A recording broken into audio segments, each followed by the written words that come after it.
It's starting now. Oh, got it. We'll send the link out. Your channel. This is us. Quality or quantity? You with the title and everything. You're not playing games this week.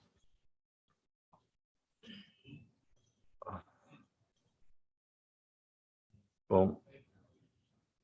Okay. There's a link. There's a link.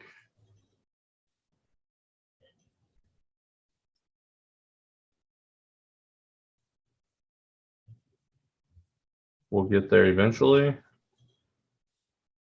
I feel like an actual old person trying to navigate all the apps on my phone. Yes. You know what I mean? Like all these newfangled applications.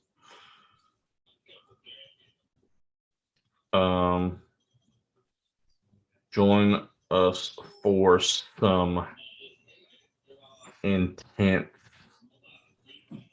discussions. Maybe not intense. Newfangled applications. Maybe not discussions. All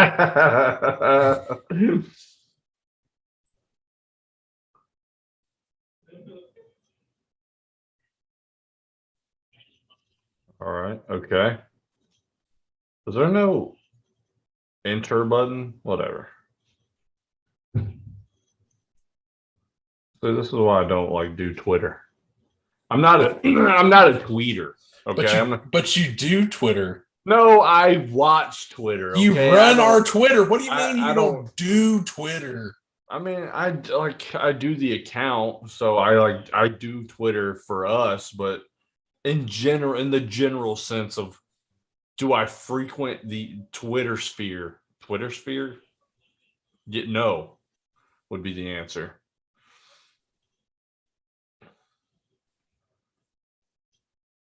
All right, hold on 1 second. I have to send a message to you directly. Okay. So, and this is a real message. Okay. Okay. I don't want you to think I'm joking. I'm not. I feel like that's yeah. Whenever you preface something like this. Well,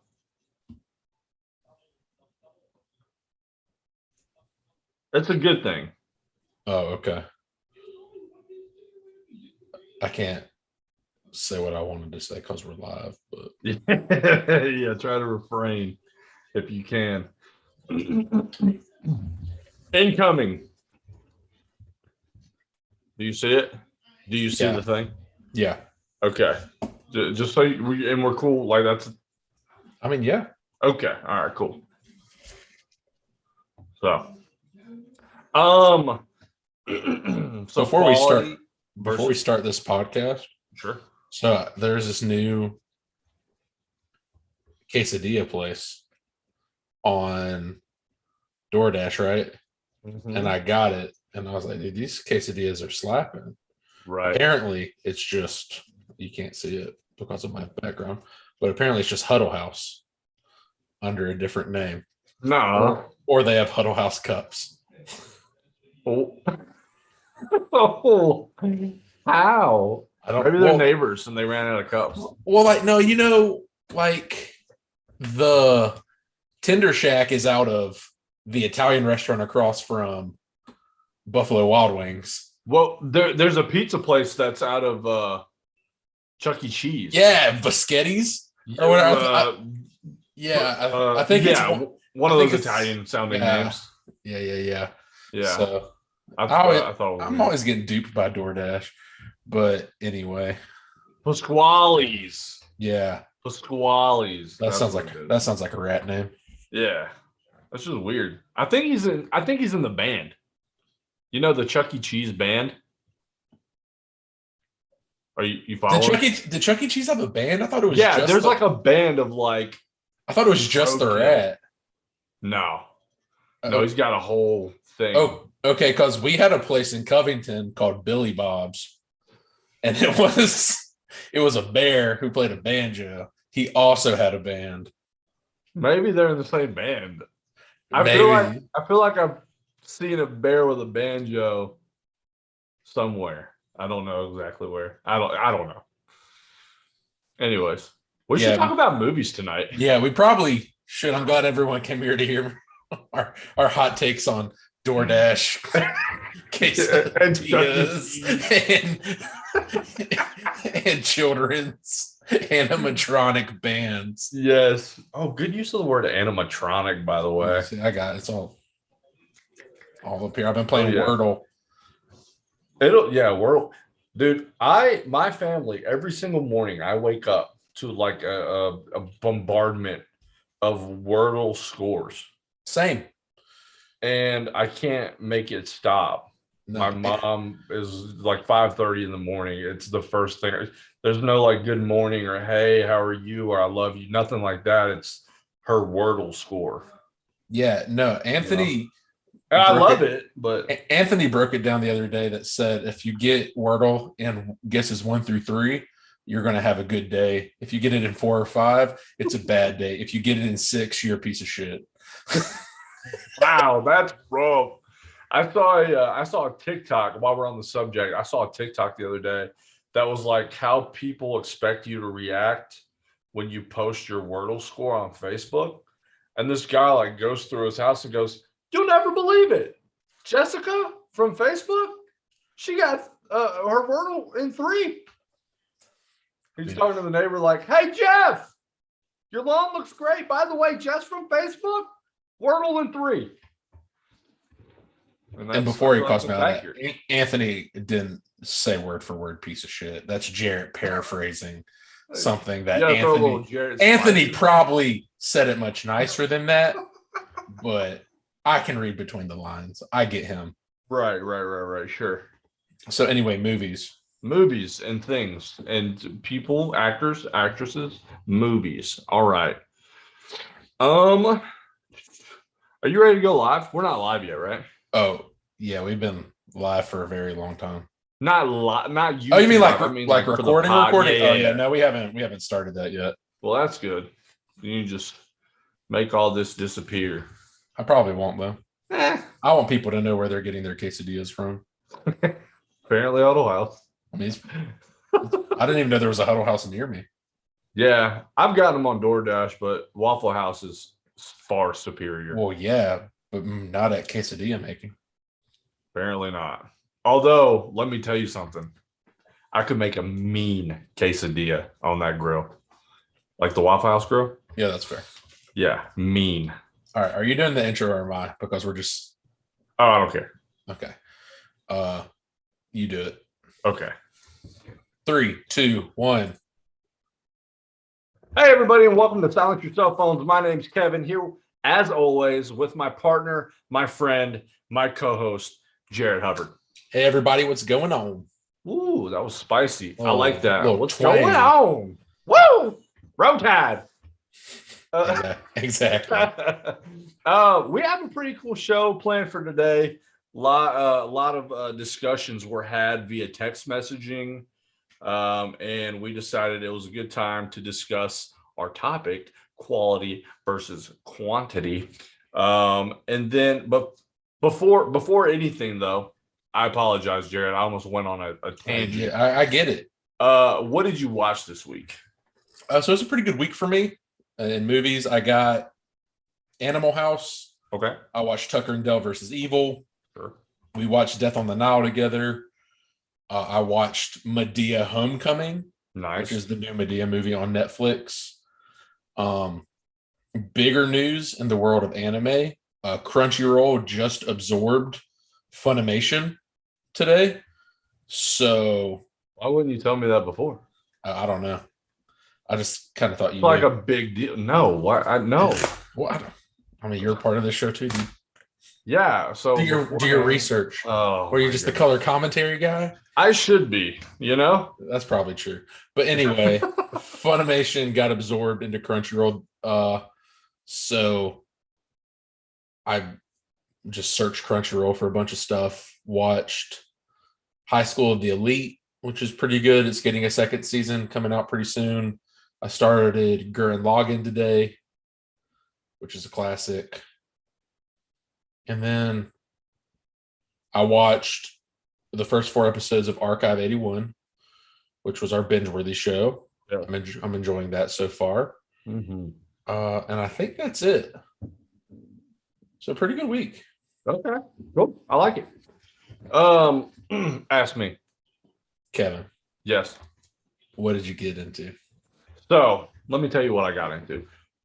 Nay, let me begin with what I didn't get into. I did not get into Animal House. I did not watch Das Boot. And there was another one. But other than that, I caught up with pretty much everything. I actually got so hooked on Archive 81 that I finished it. Like I watched all 8 episodes. And they're like an hour a piece. So it was not like a light watch. That's true. I watched Weird Science. Okay. So that was kind of cool to see a young RDJ and a young Bill Paxton. Bill Paxton is. He is, yeah. He's there. Every time I forget Bill Paxton exists, he's just in a movie. Yeah. Well. Okay, well, used to exist, I guess. I appreciate you knowing exactly what I was thinking in my head. Yeah. Oh my goodness. We spend way too much time together. That's true. I watched an anime that I found on Crunchyroll called Sabuki whatever. What's it called? You literally just wrote it down. Sabuki Bisco? Yeah, something like that. It's about mushrooms. It's about mushrooms and like people like wielding the power of the mushroom. It's a weird anime, but I find that I thoroughly enjoy it, and I just don't think I should. It's not bad. Yeah, but it's not like your atypical, like, you know.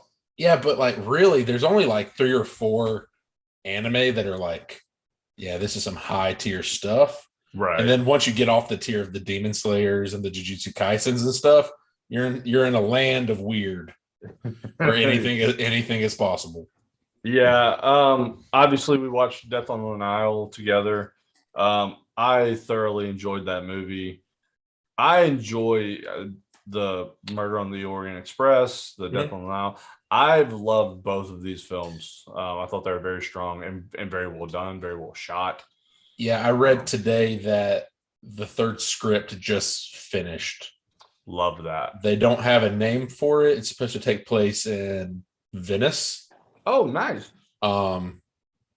So we might get him with his mustache back. I think it's going to be before Death on the Nile, canonically, but they did finish that.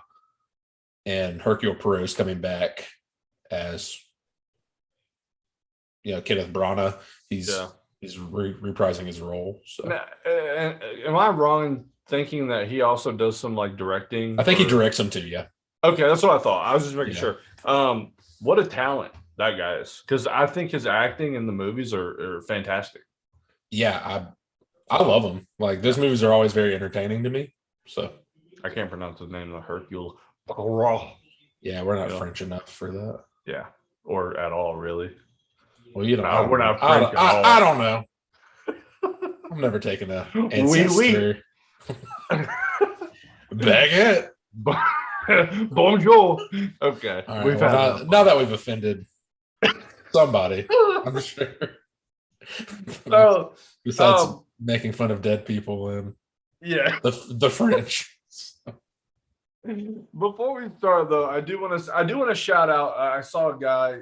I went and played my lunch round at a disc golf course today. Instead of watching Animal House.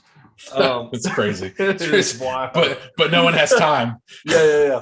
So I got approached by a guy that we played with, Lawrence Hinkle. You probably remember. I know Hinkle. So we were talking. And he was like, you guys are still doing the podcast, right? I listen whenever I go on road trips. And I thought it was the coolest thing. So I'm like, yeah. He was like, man, I'd love to get on there and talk one day. So at some point, we will we'll have to have Hinkle on, man. He's a good dude. We will. Good people. So yeah, the more the merrier. And I appreciated that he had actually like listened and talked to me a little bit about it. So that was really cool. Appreciate that, Lawrence. Yeah, nice. So, but let's go ahead and let's dive in to our discussion for today, because I think we should just go ahead and knock that out, if you're okay with it. Yeah. Sweet. So I've had a very spirited debate today with someone who is on the other end of the fence. Explain this. Give me 1 sec. Keep explaining. I'll be right back. Okay. Yeah. So everyone knows I'm Team Marvel. I don't think I've ever hidden that. I think DC movies are lackluster majority of the time. But someone brought up a point to me today that the quality of a few DC movies makes them believe that DC is superior to Marvel. And so the question I would like to pose to everyone is it consistent quality that separates one from the other, or is it the few good movies outweigh the whole? Oh, man. That's actually wild to me personally, because and maybe I'm way off base. Maybe people think differently, but it's not close to me. And so It's so wild that this was a real conversation that you had. Now, I respect that was his opinion. Yeah. But I vehemently disagree. Yeah. And so the point we kept like revolving back to, right, was The Dark Knight is one of the best, if not the best, comic book movie. It is not my favorite comic book movie, but I will entertain an argument that says The Dark Knight is the greatest comic book movie of all time. I can see where they get that from. But is The Dark Knight good enough to say that it is better, that makes DC a better movie franchise than Marvel? And I think that is absurd. Yeah. And the movies that were listed specifically were the Dark Knight trilogy, Man of Steel, and the Joker. And I'll respect, even he said the Man of Steel was a hot take. So he knows he is not in the majority with that. But maybe like I'll say it, I don't think the Dark Knight trilogy is like the end all be all of trilogies. I think, we were talking about it with another guy in one of our Facebook groups, and I think you and I share very similar ideals. I think the Dark Knight is perfection. It's as good as it's going to get. Yes. I think the Dark Knight Rises is enjoyable. It's a good movie. And I think the Batman Begins leaves a lot to be desired. Yeah. It's okay. No, and we were discussing it, and I don't think he minds, but Dane, Dane's a very knowledgeable. So when we have these types of discussions, I'm just pulling up some Rotten Tomatoes for us, so keep rolling. No, that's fine. So for me, I was in the exact same camp, and I told Dane, I said, look, Batman Begins was very meh for me. I thoroughly enjoyed the Tom Hardy playing as Bane. Mm-hmm. I thought that was a fine Batman movie, not like amazing, but good. And obviously, The Dark Knight is like the pinnacle. Yes. And it carried the trilogy. But here's my thing. Okay, I agree that The Dark Knight was fantastic. How much of that is purely based on the performance of one Heath Ledger? I think 99% of that is based off Heath Ledger's Joker. Because, and he does have a giant role in the movie. Yeah. But for me, virtually all of my love for the film is due to his performance as the Joker. So that would be the first question I would pose. Would be like, how much of your enjoyment of the movie comes from the Joker, from Heath Ledger? Because he was perfection in the film, like truly. Yeah. I mean, I'm gonna say it's been a while since I've watched the Dark Knight trilogy. So I probably will attempt to watch it this week just so I can see if my opinions have changed. But I think majority of that film is Heath Ledger's Joker. I mean, Christian Bale's a great Batman. Yeah. He's probably been the best one we've had in a long time. I haven't seen the Batman yet, so I can't speak to Pattinson's performance. We're going to see it tomorrow. So, and I mean, I'm sure that movie's good, but is Liam Neeson, is he Ra's al Ghul? Yeah. In the film? Yeah. Okay. And so it's just, I think, and Dane brought up a good point. He was like, if you judge it just off the trilogy and you put it up against another trilogy in the Marvel universe, the Dark Knight trilogy probably is better. But I don't know if it's honestly better than the Captain America trilogy, because I think Winter Soldier and Civil War are better than both Begins and Rises. So Spider-Man, Tom Holland Spider-Man is a trilogy officially, right? Yeah.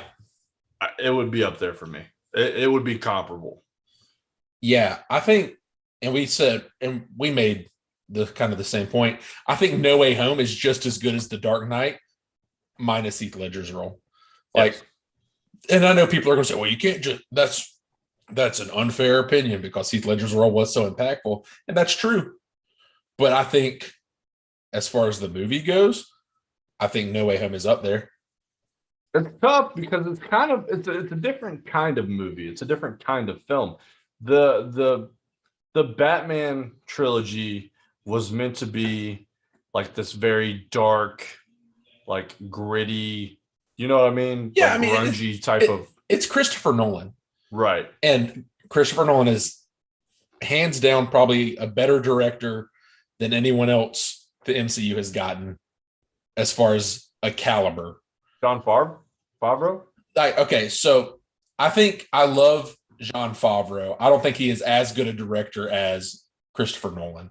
I think Jon Favreau knows what people like and can put it on screen. Like, he is more connected with a fan base and people, and he knows what's going to get people in audiences. But if you like sit it down and like strictly from a director's standpoint, I mean, Christopher Nolan's up there with the James Camerons, the Ridley Scotts, the Spielbergs. Like, he's going to be a top 5 director of our generation. Ridley Scott.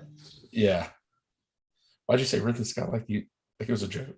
Because it's just, isn't he the explosion meme guy, Ridley Scott? No, that's Michael Bay.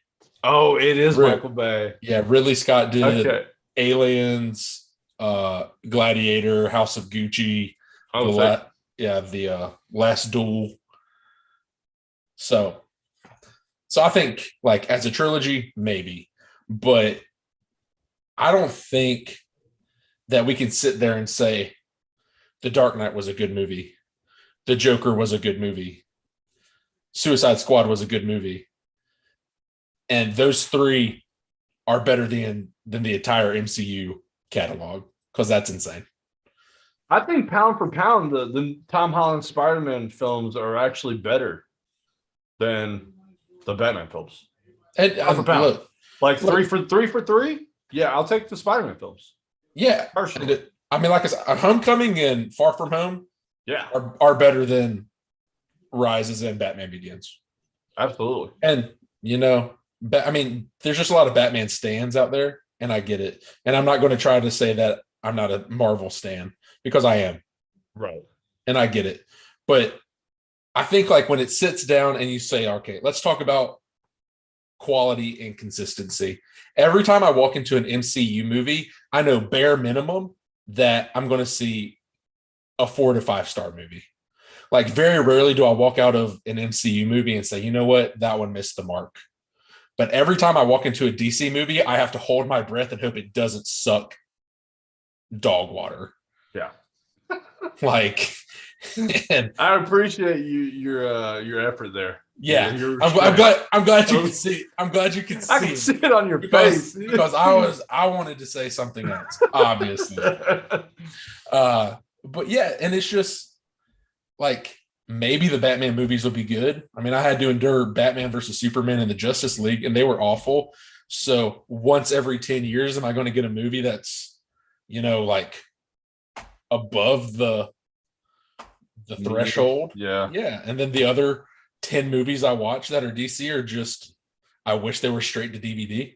Yeah. So I love the argument that like Marvel puts out 12 films a year and only one of them is good. Well,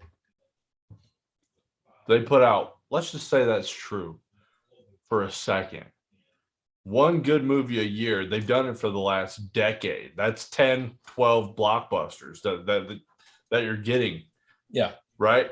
Since The Dark Knight in 2011, how many blockbuster hits has DC given us? What have we gotten? Counting the Batman, because it is getting reviewed pretty well. Sure. I will say three films. Maybe Wonder Woman. I'm not counting Wonder Woman because I think they're both awful. Yeah, but Wonder Woman, the first one, might have made some money. But the Joker and the new Suicide Squad and the Batman were probably the only ones that are worth noticing. And newsflash, everyone, they're all the same guy. Like, DC has yet to make a good movie that doesn't include a Batman.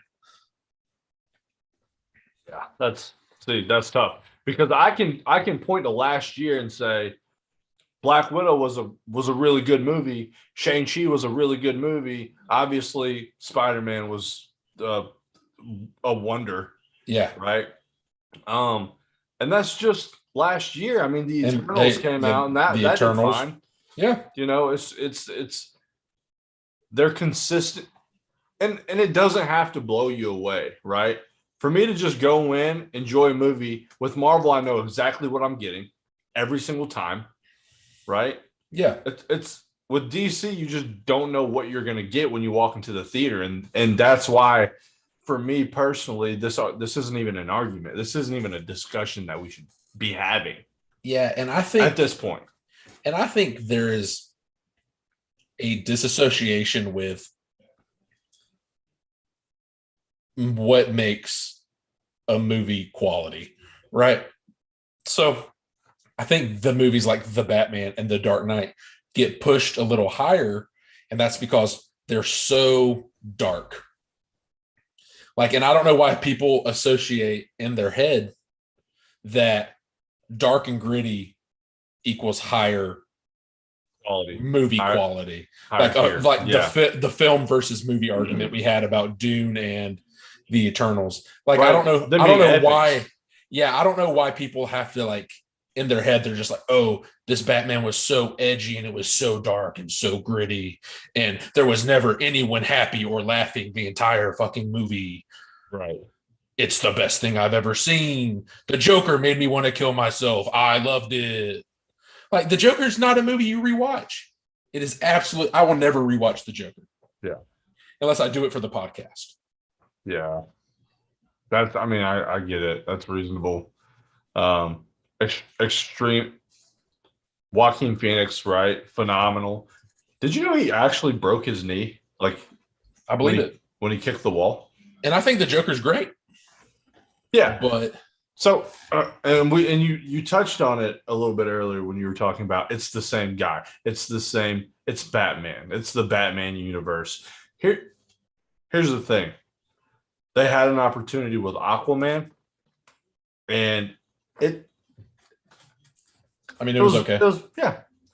I'm not going to say it missed completely because I think it was a fine movie, but I thought they could have done so much more with it. It's a bad Marvel movie. Yeah. Yeah.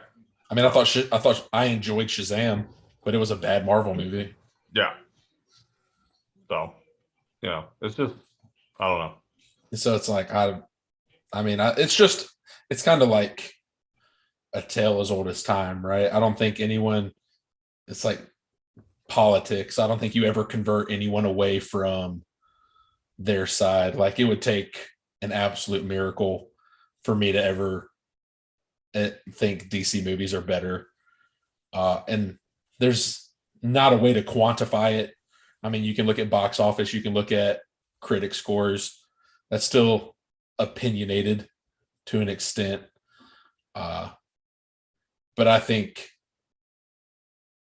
one movie every 5 years it's not quality. Yeah, no. Especially when it's all the same character. Like, if they make a really good Flash movie, sure. You know what though? Here's the thing. I would be if DC put out one spectacular blockbuster film every 3 years, we could have this argument. We could have I feel like we could have the discussion, because to me it would be worth talking about if they did one every 3 years and they just put out something amazing. Marvel's been consistently great, in my opinion.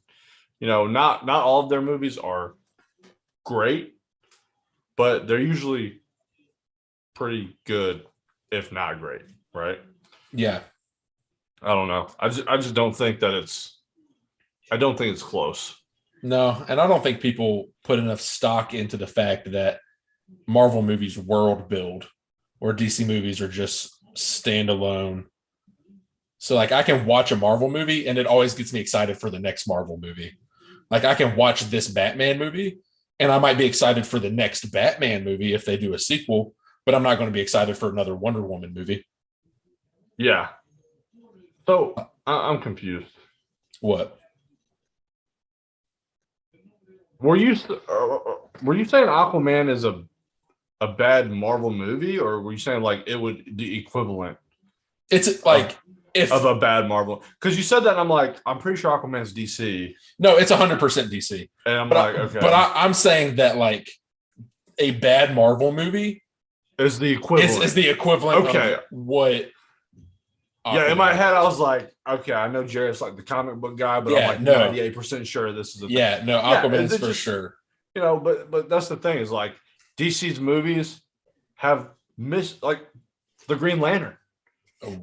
Remember that little gem? Yeah, but okay, if we're being honest, we can't hold the Green Lantern in the same conversation, because it's like the MCU movie having to talk about like Ghost Rider and Daredevil with Ben Affleck and all those bad Marvel movies. Like, after DCU shifted, with Nicolas Cage Ghost Rider? Yes.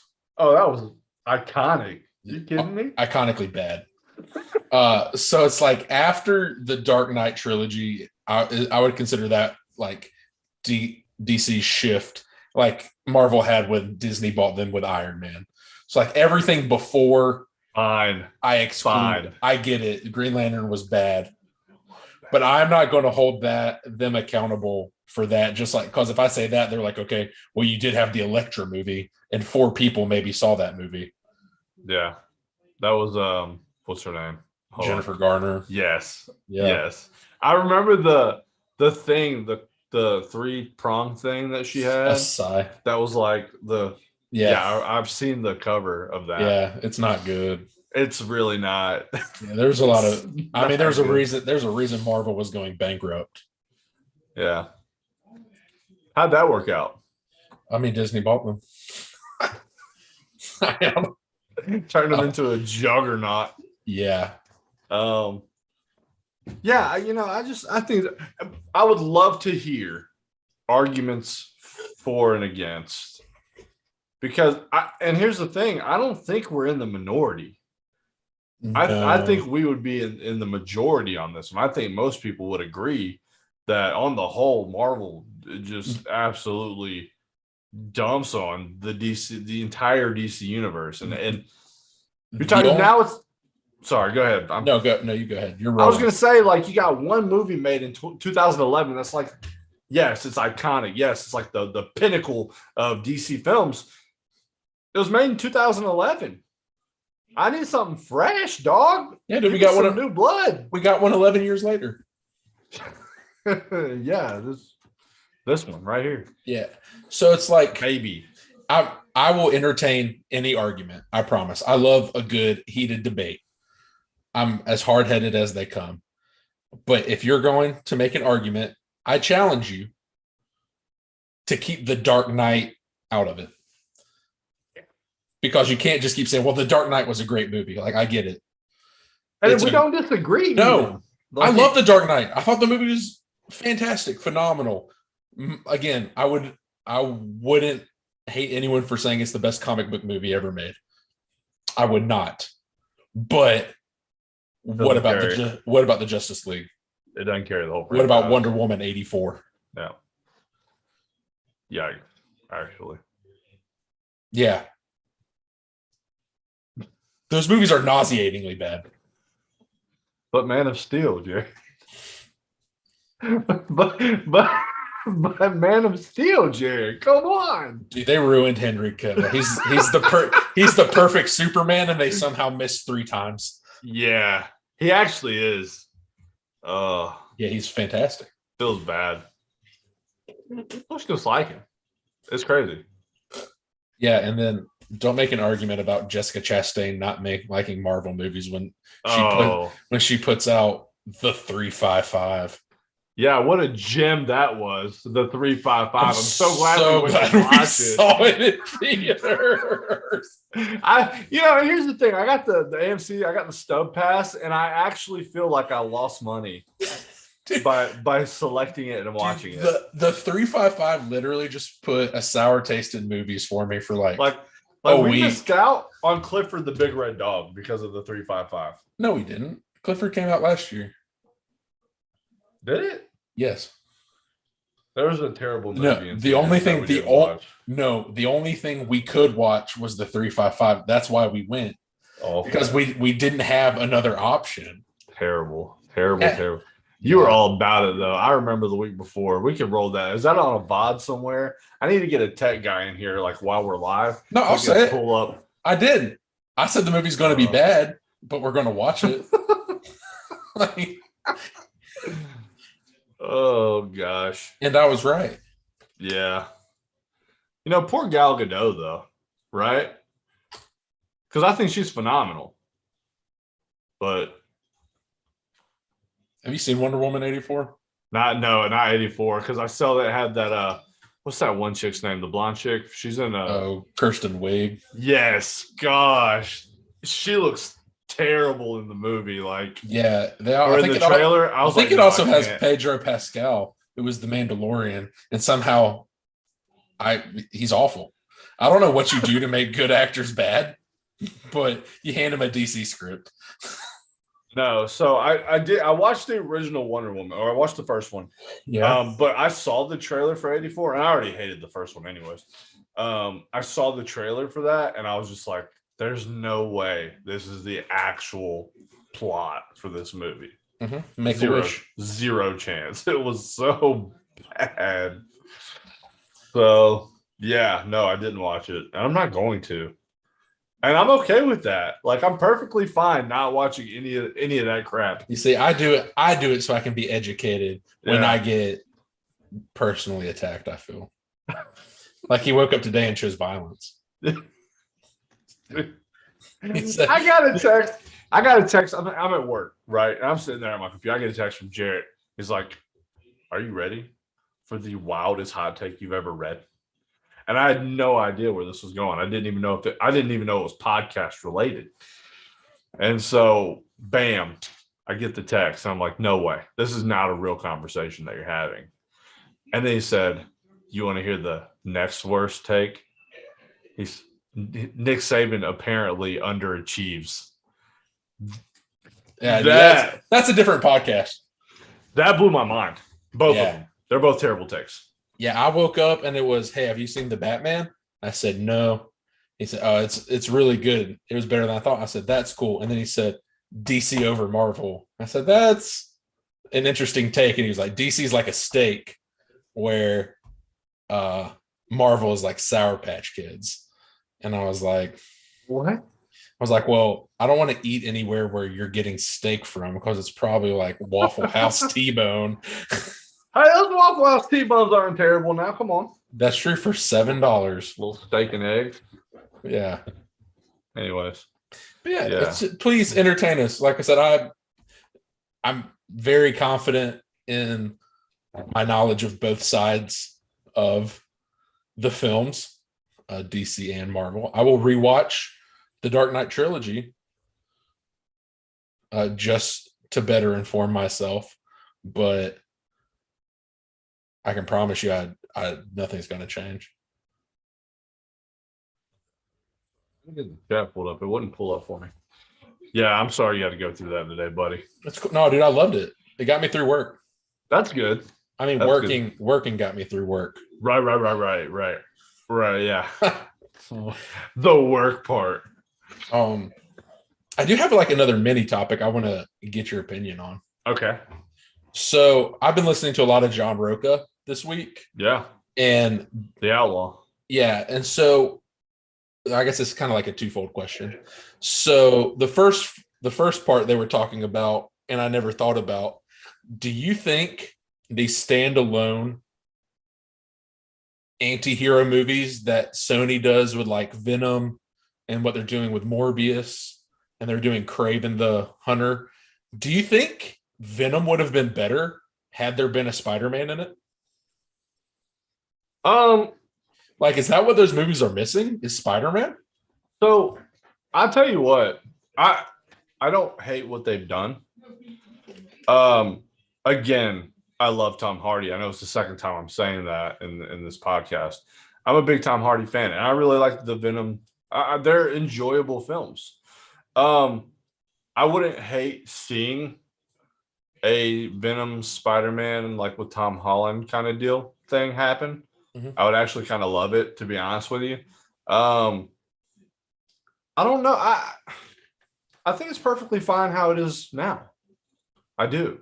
Even if they never exist in the same universe, I'll still enjoy Tom Hardy and Venom and their dynamic. I think it's fun, not unlike the Ryan Reynolds Deadpool movies. Like they're a lot of fun. Like anti-heroes are fun, right? But I'm not saying that you remove Venom, but like so, Let There Be Carnage was a very mediocre movie. Sure.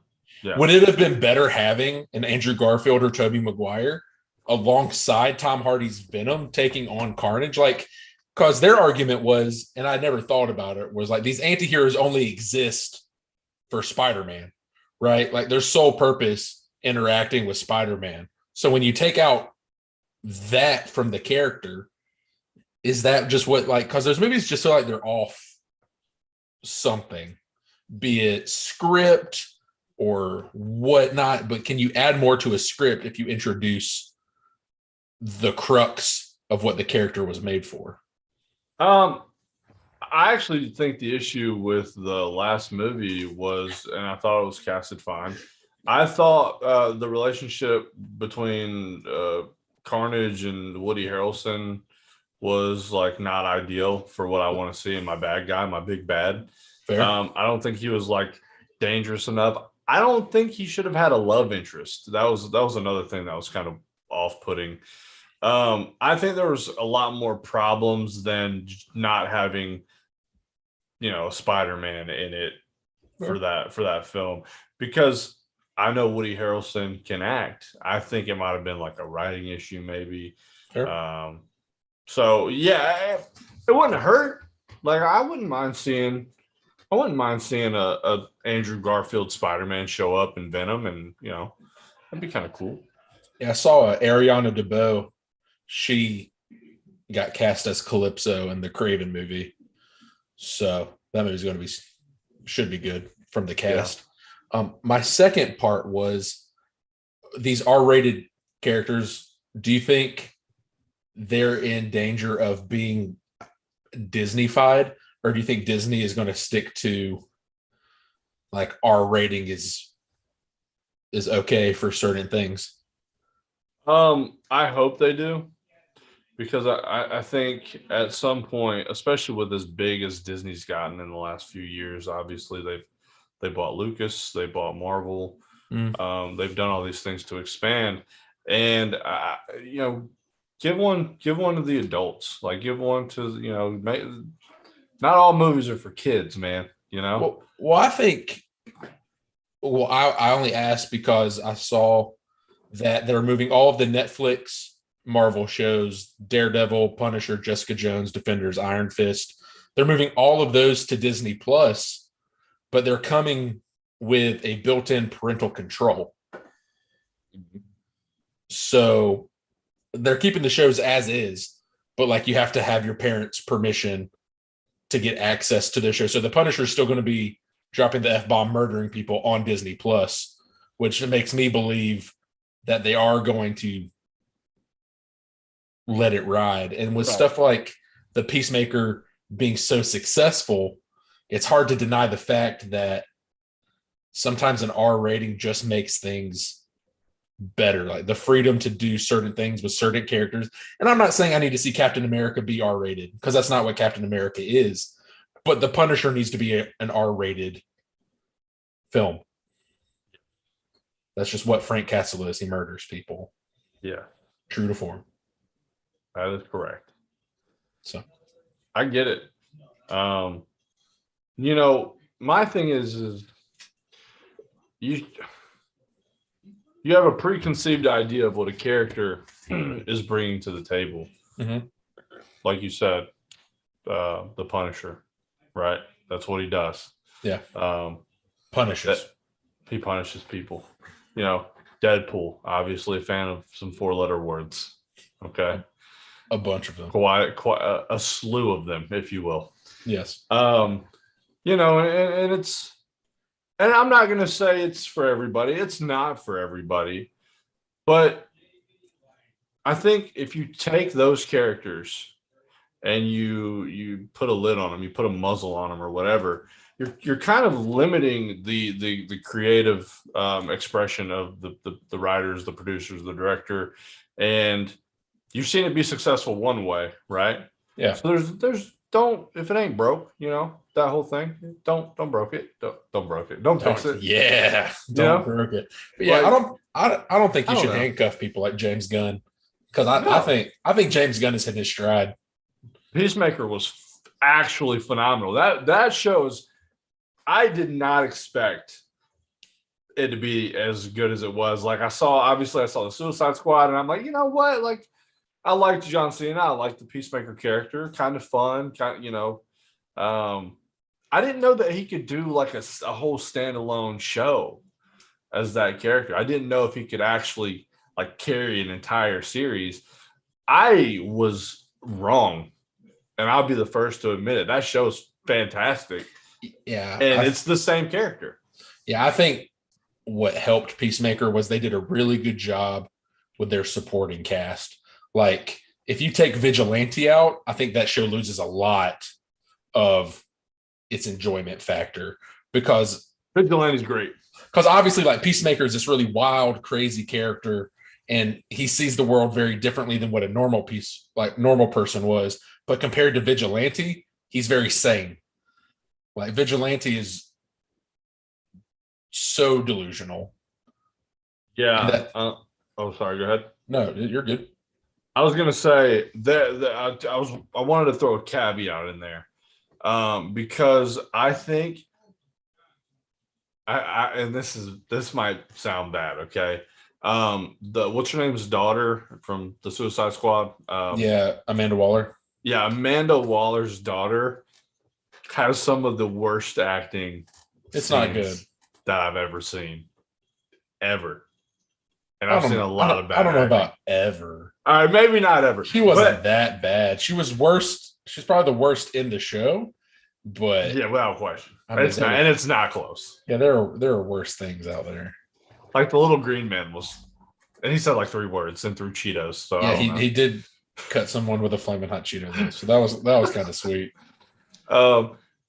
Yeah, no, I thoroughly enjoyed it, but you take the Peacemaker from the Suicide Squad, mm-hmm. who's obviously very vulgar. You see why now, because he was essentially raised by Klansmen or whatever that guy was. Yeah, the Grand Wizard. Yeah, the White Dragon. The White Dragon. It's amazing he's not way worse than he is. to be honest with you. That's true. The fact that you can even see humanity in John Cena's character towards the end of the show speaks a lot about him as his growth.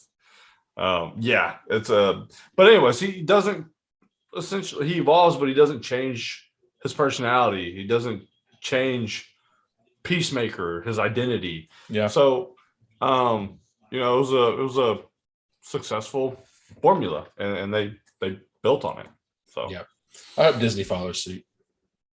Yeah, I'd like to see, and to an extent, like, oh, you mean like? I'm sorry, were you talking about Marvel? Yeah. So, like, in what regard? Are you talking TV shows? I mean, like, we'll find out how far they're willing to go with Moon Knight, because they've been hyping it up to be like very gory, very action, very dark. So it looks pretty dark. Yeah. So if unless it's just all lip service, I said, I want to see more R-rated Marvel films, because like the ones that are done right, like if you look at Fox, Deadpool, great example, Logan. Deadpool, phenomenal. But when you let Wolverine actually be a little more violent and a darker undertone instead of just kind of the manly man of the X-Men, Logan was great. The best Wolverine movie we've gotten. Rated R. Had to be. He's a violent character.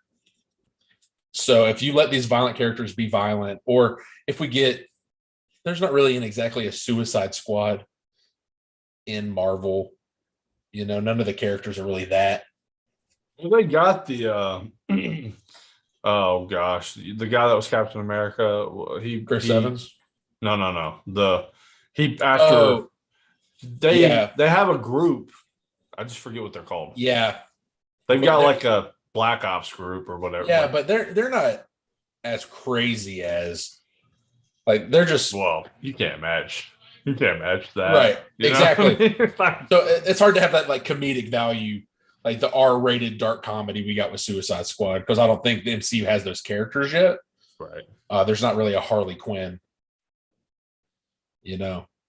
So I just hope they should just let Deadpool do more stuff. I would love to see Deadpool cameos in a bunch of movies. You give me a Marvel movie where Deadpool just flashes across the screen and like says what's up to the audience, because he has the fourth wall, whatever. Yeah.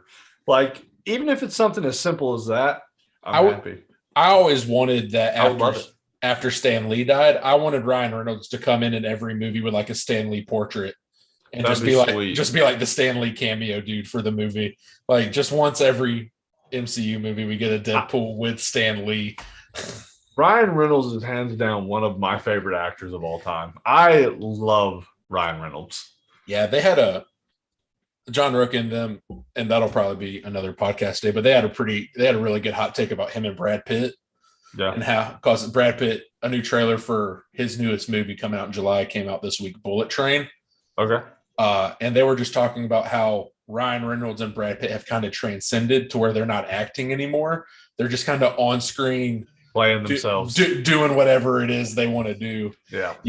So I really like that take.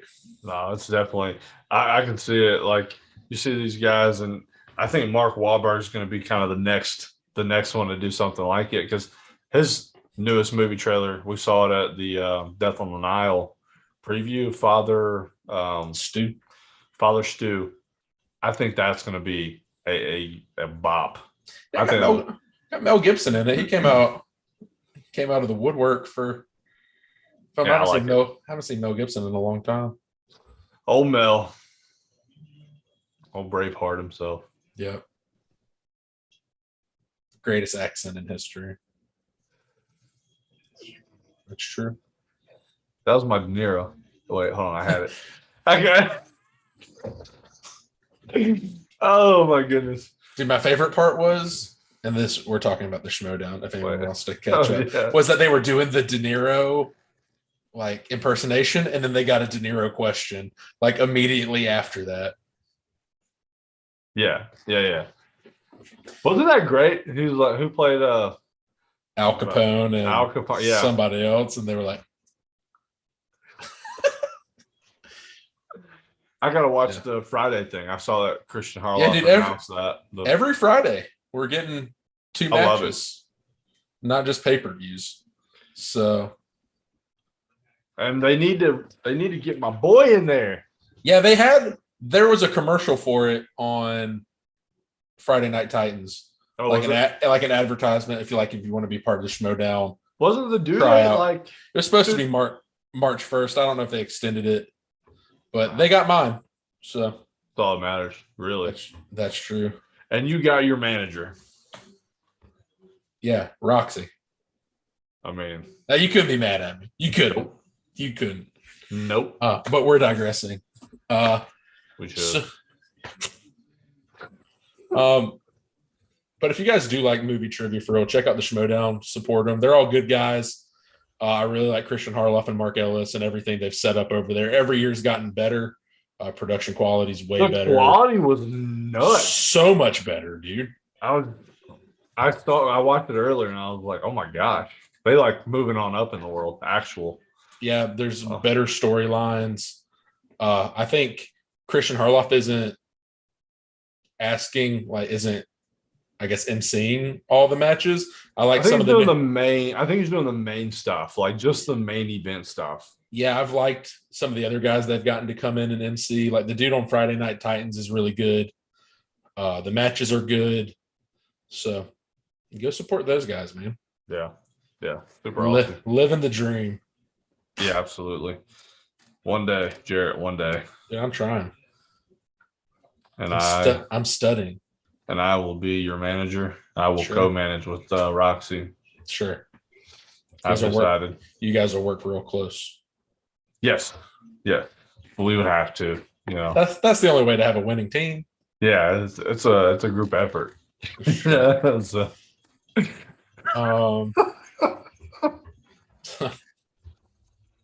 can't. Oh. So let's run through. Yes. I need to talk about Weird Science. Yeah. Weird Science. I was behind. So let me get that. Oh, that's true. You were a couple weeks behind. So wait, you're not even up to. No, I'm not. No more talking. All right, dude. Let me pull this IMDb up. Oh yeah, you're still 2 weeks behind. Yeah, I know, brother. I know. But I looked at the time for Das Boot. It's like hour 35 or something. So like that'll be a good one. You still have to do it. Okay. Weird Science. If you haven't seen Weird Science, it is a 1985 film. It was my weekly watch a young weekly. Yes. Weekly.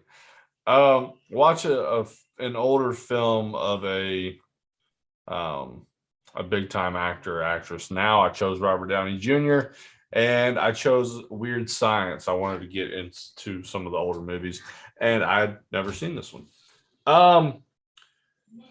Weird Science is a movie about these two guys who are not very popular, and after watching Frankenstein, they decided that they would create a monster of their own in the form of a very attractive female. Monster.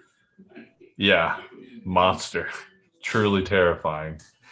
I tell you, this movie, she essentially is like, I don't want to say she like wreaks havoc, but it's like controlled chaos where she eventually gets the young gentleman to come out of their shell, and they find a coming of age story. Yeah, they find a couple of young ladies to date later on, and it comes full circle. It's very nice. Here's what I thought, and I'm very weird about this sometimes. I had to look up how old they were, and by they, let me tell you the actors, because there's Anthony Michael Hall and Ian Mitchell Smith were the main characters. Kelly LeBrock played the female lead. Bill Paxton and RDJ were the like bully popular kids, whatever. That sounds exactly like what Bill Paxton was. Yeah, it does, doesn't it? So this movie would not be okay today, I don't think. No 80s movie would be okay today. That's what I've established. They use some slurs that would have gotten it canceled pretty quickly in today's climate. They said some very specific derogatory and pointed curse words that wouldn't also probably not fare well in today's climate. Did I enjoy it? I did. Is it because of those things? Maybe. Like, I don't know. Does that make me a bad person? No, not okay. It's not all of that, right? So yes, they did. And it, it's just a different time. It's so funny because it's like, this might sound worse than I mean it to, but like watching those movies is sometimes refreshing to me because it's like there was a point in time where everything wasn't so politically charged. Yeah. Like you could have a comedy and it could be a little racy and it could still be funny. Like now it's just like, oh, well, you're the scum of the earth if you say something like that. And it's just like, dude, the 80s, they could just do whatever. They're just free. And we don't get that anymore. Everything has to be so like to a science thought through, even comedy. And that's not what comedy is supposed to be. Comedy is not supposed to be that. Comedy is supposed to nothing's off limits in comedy. Nothing should be off limits in comedy. Right. It's frustrating because like, all your life you're told, take a joke, learn to take a joke or whatever. And now people can't joke anymore. No. About anything. And most of them honestly are probably scared to, and I get it because they don't want to get canceled. Yeah, that's their lifeline. That's their bread. Yeah. So, it's not that I like the movie because of those things, though. There was some really funny scenes that I enjoyed, especially with, I don't know the guy's name, but he was definitely the funny one. Yeah, Anthony Michael Hall, dude, was great in this film. He's great in literally every 80s movie. He was the geek in 16 Candles, which made the movie to me. Dude, same guy. He was just a funny dude. Like his mannerisms, the way he delivers lines. He's just a funny guy. It was great. He was great. Yeah. So I was a big fan of his performance in the movie. I thought it was great. It's one of those things where, yes, it's an older movie, but there was a lot of funny parts that I really enjoyed. I give it obviously it wouldn't really stand up today, and not just like with the climate, but just in general, it probably wouldn't. I'd give it like a 3 out of 5. I think it's just a strong, solid film. Yeah. Robert Downey Jr. though, I was trying to see if there was like this telltale of future greatness, right? And nothing really like stood out. Like he was still a good actor. I'm gonna be real about RDJ. I don't think RDJ got great until after his rehab stint. It's true. I was about to say something that was probably not PC. Like if you watch, I think Kiss Kiss Bang Bang is his first movie out of rehab. Like that, he's great. Really? Like noticeably great in that movie. Well, I didn't think there was anything wrong with his performance here either, though. I think it's so hard to like pin a teenage actor as great or not. Yeah. Here's what I will say though, and this is what I was going to talk about earlier because it makes me super uncomfortable when I see it. It happens all the time, and I don't know if people notice it. I do.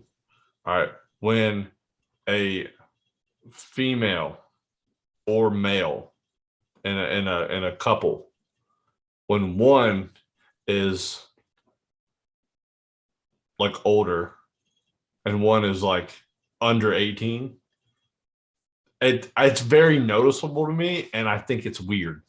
It's just the times, man. Give them the times, bro. It is off-putting. So I had to look up their ages, and she was 25 and they were like 16. And I'm sitting there going, yikes. Big fat yikes. Because they're like making out like they're a couple. And it's not cool. To me, personally. I just think it's weird. Man, the 80s are going to be the 80s, man. The 80s is going to be 80ing, I guess. So, yeah, that's where I'm at on that. But all in all, solid film. I enjoyed it. Strong 3 out of 5. And that's not bad for a 1985 flick. No. So, and IMDb has it as a 6.6 out of 10. I mean, I think when it's all said, I mean, Weird Science is always going to be considered a classic comedy. Sure. Like, if you want to point someone says, I want to watch an 80s comedy, that's one you can always reliably put out there. It was a lot of fun. Okay. All those movies were. Yeah, absolutely. It was a good time for movies then. It was. I mean, dude, they were all just Molly Ringwald, Emilio Estevez, sure, Anthony Michael Hall. When you have like that generation of young actors getting to have fun, I think you're good fine. Spot. Yeah. Yeah. I agree. So let's talk about. Do you want to do Tucker and Dale vs. Evil, or should we just wait on that? I mean, are you going to watch Animal House, or do you am? Or do you want me to talk about them both? Do you want me to give you another movie this week? Or? No. Here's what I want to do. I want to keep those two. Okay. And we'll discuss them on next week's episode. Okay. And then I will get time to catch up with the Das Boot and the other one that I have. I did have a request today. Sure. From one of our friends down in Mississippi. I don't have friends in Mississippi. Okay, well, my friends of the show. I'm kidding. James McCarthy has asked us to watch Night of the Creeps. Okay. Apparently, it is a 80s horror flick, but is that the movie where the guys come out of the ground in like unison? Have you seen this scene? I mean, maybe. I've never seen the movie. Okay. So I can't say if it is or not. But Night of the Creeps says it's light, so even you'll watch it. Nice. So I've changed. I don't think you've changed. I saw Archive 81. And that was but scary. Archive 81's not scary, bro. There's like 1.5 jump scares, and they're so predictable. You're like, oh, dude, the ending of episode 3, and I was waiting, and she just reached out of the TV and choked him. And I was like, is that what Kevin's scared of? So I was reading our chat. We've got a couple of I think that's Jay. Oh, nice. Jay, I was kidding about the Mississippi thing. I'm sorry. I don't want you to. He'll let you know. Yeah. So yeah, Night of the Creeps. I'll probably put that on my list. Okay. Since I'm watching everyone's movies. Sounds like a fun. See, you can't do that to me. You can't do that. Dude, that's what I'm here for. All right. So, do you want to discuss Archive 81 for our binge-worthy segment? Yeah, just first 4 episodes, right? I know you've already finished it, but I have not. Yes. Mm-hmm. First 4 episodes, it's good. It's intriguing. It's very Lost-ish to me. Yeah. You don't really know what's going to happen throughout the episode. I thought they were time traveling, but he's just talking to a ghost, and somehow that's connected to her dreams. So I'm interested to see how that turns out. I think the acting's okay. I agree with you that some of the shots are really good. Really cool. Some really cool shots. It's a very clean show. I'm not really like a huge fan of the main actor. I think he's kind of. He's meh. The main female lead, I think, she's phenomenal. Yeah, she's talented. And maybe the other character is like supposed to be emotionless because it's childhood trauma or whatever it is. Right. But he is very mid in his role compared to the others. So yeah, I agree. I do think that his buddy is, and I've seen him in other things. Yeah, I don't know what, and I couldn't pin it when I was watching the show. But he's actually like he's a super funny actor. And just about anything he's in. So I like his quips. Yeah, he's quirky. Yeah. And so I enjoy his performance, but I think the female lead, I'm seeing like some of her more emotional reactions in some of the scenes have been really, really strong to me. I'm sorry, that's Logan from Mississippi, not Jay. Sorry, Logan. I just saw the. Oh, what up, Logan? The screen name. Yeah. It's James Wan. So yeah.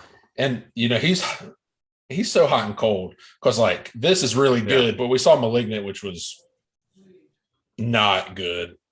Yeah, it was not good. But he also did like the Fast and Furious, like 8 or whatever. He's done a couple of those movies that were fine. Yeah, but those are very well, they were Fast and Furious. Yeah, but Yeah, I thought Fast 9 was very brought to you by Michael Bay. Well, at least did I do it right? Yeah, at least you didn't confuse him with Ridley Scott. Did I do it right? What? Yeah. Sorry. How dare you disrespect him? Yeah, I actually felt super bad about that because you should. It was literally my first thought, and then you said Gladiator, and I was like, oh, that Ridley Scott. Michael Ridley. That was tough. Yeah. So. But yeah, I'm excited to finish Archive 81. I'll tell you what, Archive 81 to me has been, because I wanted to touch on it a little more because I know you're really loving this show. It. Yeah. So you give me your takes. Yeah. So I think the concept, the plot is super intriguing. Mm-hmm. The fact that he was somehow able to communicate with her in 1994 or whatever year, and he's like seeing it through these tapes. Like, it was just a really cool concept, and I was kind of in love with that whole thing. I think it's supremely done. Like, it's a very cool way to tell a story. Yeah, there were some shots that that you could tell were intentional, that were very cool. I think there's a camera shot in particular where you see him sitting in front of a TV and the TV is off. Mm-hmm. And you see this like it's one of those old like glass TVs. Yeah. And you see his reflection through the glass on the TV. It was cool. I think it's a very well shot TV show. The score's really good. For me, and I got into some scary stuff. I obviously had no idea this was scary. I thought it was like a thriller, like the exciting whatever. It's not scary. Like crime. It is scary though. It is classified as a horror TV show. It is scary. No, it's not. It is. Look, bro, that's how it's billed. It can be classified as whatever you want. I'm telling you, it's not scary. Okay, but when that lady's arm, bro, that's not scary. It was so predictable. It was so predictable. It wasn't though. What do you mean? She walked straight up to the screen. You knew something was about to happen. She was gonna say something, and she did, and it was creepy, right? But then the extra with the arm and the you literally texted me like it was terrifying. The scariest. I was in the dark at like 8 or 9 p.m. at night. So, and you don't even have a VHS player. You're good. We weren't watching the Ring. Wait, was the Ring? No, VHS. What do you think he's watching those things on? On a computer monitor. Yeah, but what do you think he's playing them on? It's not a full size VCR. They're videotapes, dog. Yeah, but they're not like full size. It doesn't matter. It's still the same thing. You have nothing that can play a videotape. I don't think it's a VCR. It's a he called it a deck, but I don't think it's a VCR. Yeah, that's what's inside the VCR, dog. That is what he does. He refurbishes. No, I know what he does. I get that. What I'm saying is I don't think that the what he's doing there with smaller tapes. Right, but you don't have anything that can play those either. Yeah, I know. I guess it's a moot point. Yeah. I don't want to talk about the ending. Well, yeah, because I haven't seen it. Yeah, I know. That's why I don't want to talk about it. So good. I'm being good. Yeah. Yeah. Good. I didn't want to talk about it anyway. Crazy. I can't get you to watch 1 hour 45 Animal House, but we can watch 8 hours of Archive 81, which halfway through you said you're going to have to pick a different show because this is too scary for me. I was done. Bro, I loved it and hated it at the same time. Truly. I'm just going to Google scariest TV shows ever, and that's what I'm going to choose on my weeks. Oh, because it's Archive 81 is going to be like top of the list. I bet it's not. It'll be up there. Anyways. Well, I think we're done here. Oh, wait, are we done here? Do we have more? Is Randall Lawrence, is that Hinkle? No. That's Randy. Oh, Randall. Is that how you say it? Well, yeah, but everybody just calls her Randy. Oh, Randall, that's a little exotic, girl. Okay. I see you. Everyone says Supernatural isn't scary, but I think it is. I'm not as familiar with Supernatural. I know it has 16 seasons, so I know that the guy from Gilmore Girls is in it. Dean, he's in it. Yep, dude. You're so easy to hate? I associate some actors and actresses from Gilmore. Melissa McCarthy, Suki, Gilmore Girls. Yeah, yeah. Well, just don't do that. Stop. I can't, bro. I saw Emily Gilmore. I saw the mom in Dirty Dancing, and I said, "Oh, it's Emily Gilmore." You know, I can't not do it. I don't know why. Randy, why do you talk to him? It's a you don't have to answer that, Randy. I'll start calling her Randall. Woo, woo. Gotta say it with the spice, girl. Yeah, Randall. Love it. Cool name. It is a cool name. I agree. You learn something new every day.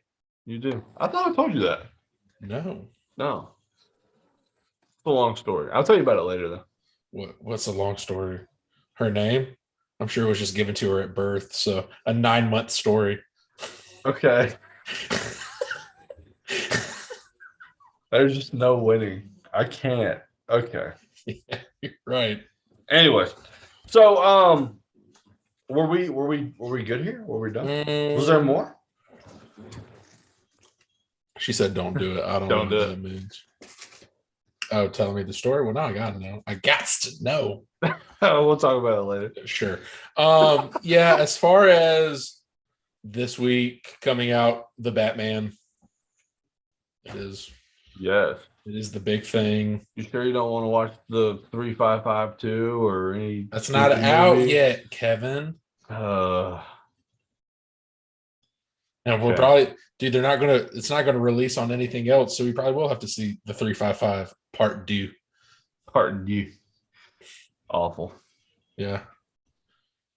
I was actually watching a YouTube video the other day where they were doing riddles, and they were talking about how the two people drank a glass of the exact same thing, one with ice, one without ice, and one of them died from poison. And I was like, I know how this went.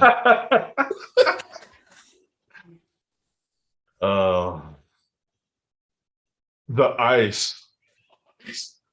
Dude, what made it? You are better, smarter than a fifth grader. It was the disbelief in the guy sitting behind us. He was like, "Oh, the ice is poison." What? Like, woo! Solved it. Nailed it, man. Call me Hercule. Spoiler alert. Trying to watch the film here, bud. Oh man. Yeah, I think that's really it. All right. Well, as always, guys, if you want to talk to us, we are available. We can be reached. We are not. What's the word I'm looking for? Words are hard. We're not recluses. You know, we're not sheltered. We don't live in Alaska, which they probably have means of communication in Alaska. Where can't you communicate? Antarctica? Idaho. You know? So you can reach us at Facebook. Where can they reach us, Jarrett? I'm gonna laugh my way through this. We got Facebook, silence your cell phones, subcategory, podcast, Instagram, silence your cell phones. Twitter. We're talking Twitter. That's silenced phone. We're talking Gmail. Silence your cell phone. No S. At gmail.com. We have a Patreon who we need to do better at doing Patreon content. Yes, God. So bad. We are so bad, and I apologize. And even I am Kevin levels of bad at the Patreon stuff. We'll get there. It takes time. It takes two to tango. Every single time it takes two to tango. Tango and Cash. Johnny, you know. we're just playing word association games. It's late. It is late. This on is a Friday. This is what happens. I got to work in the morning, dude. Yeah, you do. Yeah, sucks to suck. I don't. I've been playing flip up doubles in the morning, disc golfing. Yeah, dragging your teammate down. Probably, yeah. Essentially. All right, dude. Let's and sing. Yeah. And sing. Oh, and we're out of here.